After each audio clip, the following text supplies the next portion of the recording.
Venezuela is the glue uniting militaries of Iran, Russia, and China, as our alliance is completely determined to deter United States ships and warriors out of our domestic Caribbean sea waters. The Caribbean has always been a sea of peace, and it will continue being a sea of peace. It is also necessary to remind the international community about the maritime boundaries of Venezuela, which about parallel 16 degrees north, that is quite close to Puerto Rico, and between the parallels 68 degrees west and 63 degrees west, those are territorial waters of Venezuela. They are not international waters, and United States ships cannot go there. The only places the United States can lawfully come close to the Venezuela would be Trinidad and Tobago, which is a country that already allowed United States ship to be deployed there, as the Trinidad and Tobago prepares itself to be colonized by the United States after having been liberated from Great Britain, or the United States can also choose to be deployed near Aruba, Curacao, and Bonaire, which are very close to Venezuelan shores, and those would be Dutch waters, which means that Aruba, Curacao, and Bonaire, rather than seeking independence, they would change from European colonialism to North American colonialism and would never gain independence.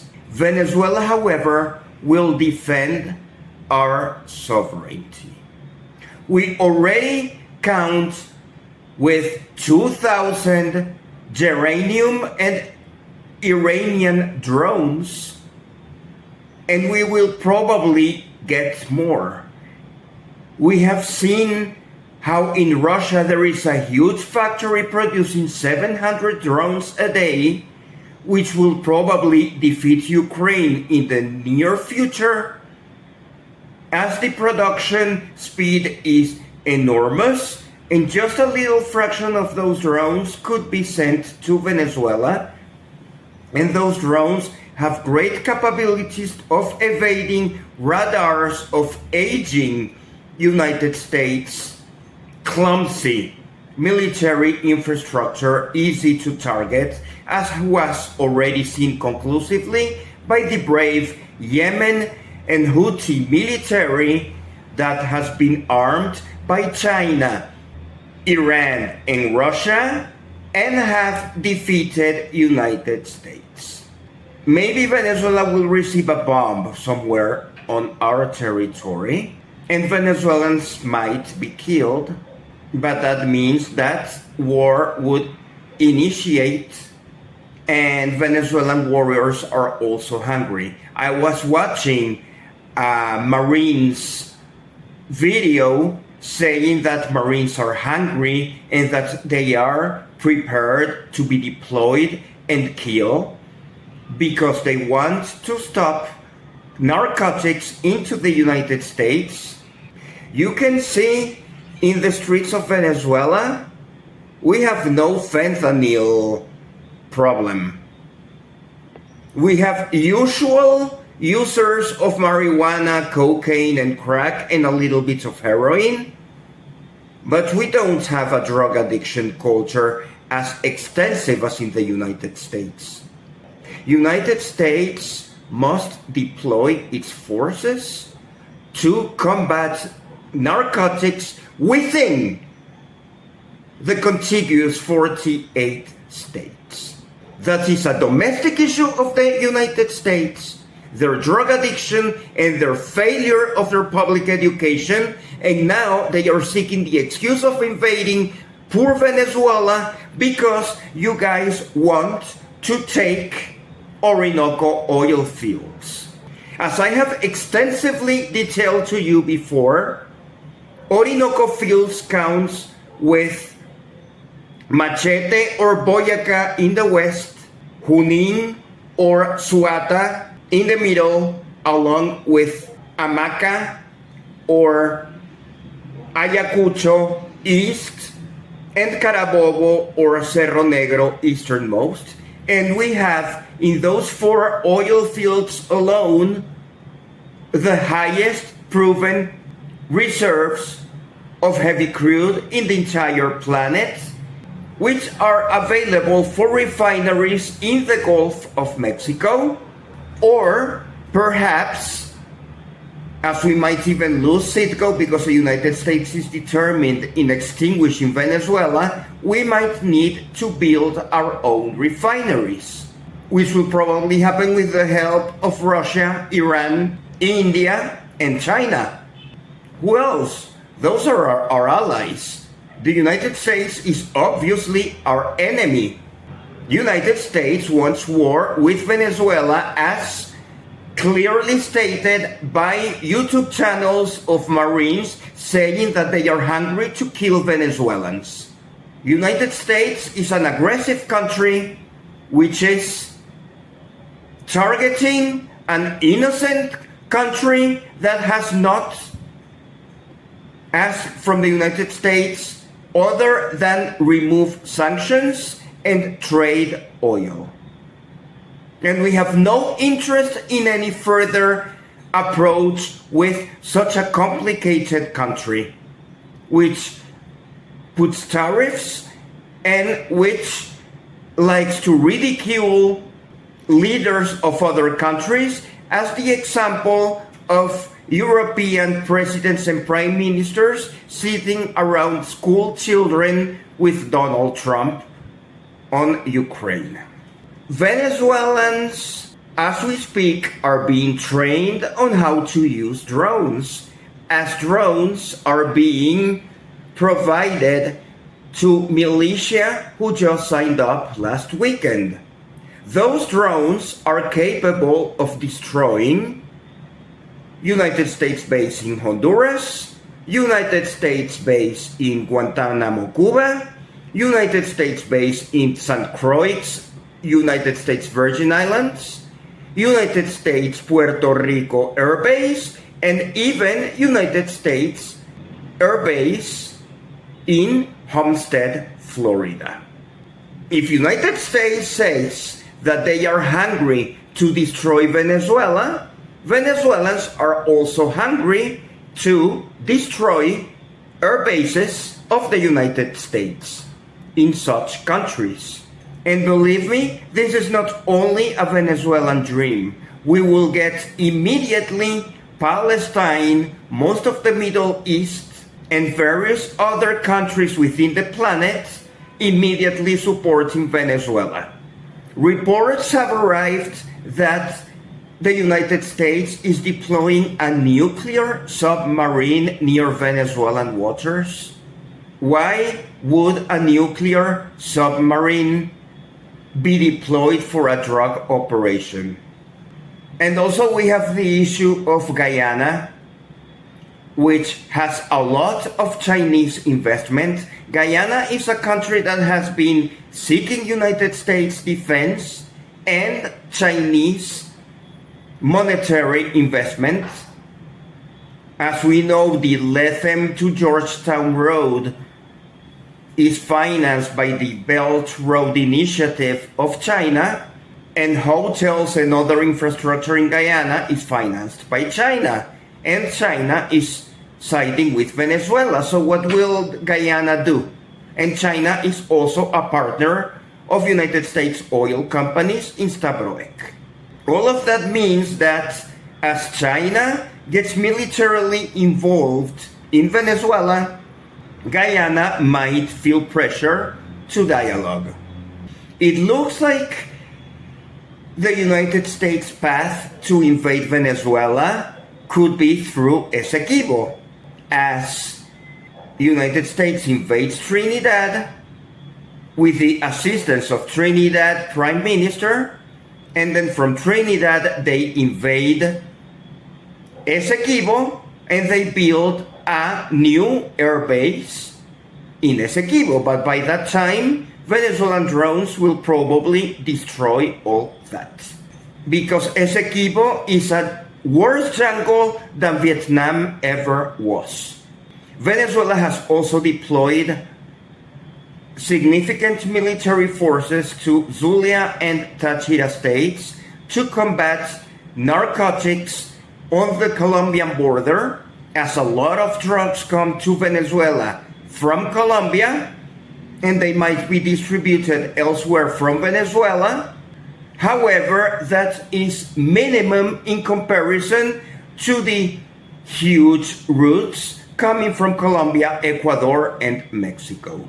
It has been interesting that there is a lot of solidarity from Mexico. Venezuela and Mexico, until not long ago, were somewhat separated because we are far away. And Mexico has been trying to knock on North America's doors too much, and now Mexico is realizing that North American free trade agreement served for nothing, as Mexico also risks United States invasion, although President Claudia Sheinbaum is prepared to fight. And so is President Nicolás Maduro, despite late suggestions from Argentine President Javier Milei or French President Emmanuel Macron, who want to kiss Donald Trump's ass and deploy militaries to the Caribbean as well. Still, United States only has 6 allies, and Venezuela remains with 32 allies. Probably more, but we haven't increased the count yet. We have full support of ALBA, we have full support of United Nations Charter, Mexico, Colombia, and Brazil. How long will this war occur? This might occur during many years, because when those problems between Ukraine and Russia started, that was over 10 years ago. And there are sectors in the United States and their Venezuelan exile satellites, which in my opinion are no longer Venezuelans. They should just get United States citizenship, or if they get deported, they might even come to jail here for treason to their homeland. But they looked for it because they don't like their country. And United South America, Caribbean, and Central America requires a sense of belonging to our homeland. However, there are a few mediatic people who would prefer to donate Venezuelan oil and rare earth resources to the United States for free. It has been brought to our attention that the United States is suddenly seeking invasion to Venezuela now and not before because of cash flow constraints. They need our quick oil and they need our quick gold, and they are determined to get it. You have seen footage of Afghanistan, you have seen footage of Vietnam, and Venezuela will be the same, because Venezuelans do not want to be invaded by the United States. We do not have to tolerate violation of the Charter of the United Nations. We have been living in peace during 2 centuries, and just because the United States urges a quick cash flow or an excuse for drug addictions that happen domestically there, that is not Venezuela's fault, that is not Venezuela's problem, and the United States must go away. However, if the destroyers and nuclear submarines perform violations to Venezuelan sovereignty, Venezuela will respond. And I can tell you, Russia, China, and Iran will be more glued together than ever, and Richard Nixon will be coughing at his coffin, no pun intended, and I hope my accent pronounced well both words. Coughing and coughing, no. Anyway, what I want to say is that Richard Nixon did not want China and the Soviet Union, now Russia, to be friends, and even less with Iran. And now, Caribbean Venezuela is just joining them together as the drone technology of all those three nations is becoming adequate for deterrence of United States forces, as their bases could be targeted from our launch pads, just as Yemen was able to destroy the airport of Tel Aviv in Israel. And if the United States Marines are hungry for war, Venezuelans are hungry for defense and for a reunification of South America, the Caribbean, and Central America that was initiated by Simón Bolívar and was truncated due to civil wars that were unfortunate and put a pause on our integration process. Latin American countries and Caribbean countries have the right to our own network of roads, pipelines, refineries, gold mines, uranium mines, and from those uranium mines we can build our own atomic bombs so that we can deter United States future invasions forever. Because if we don't develop our resources, United States will steal them, as it is clear and evident at this time. United States already has a lot of territory. They could have made a great alliance with Canada. They couldn't because they also wanted to invade Canada, and Canada is also planting themselves firm. And it looks like military deployment of this planet during the next few years will consist of Russian, Iranian, and Chinese deployments of great missiles with enhanced capabilities designed to destroy every single military United States air base in foreign countries.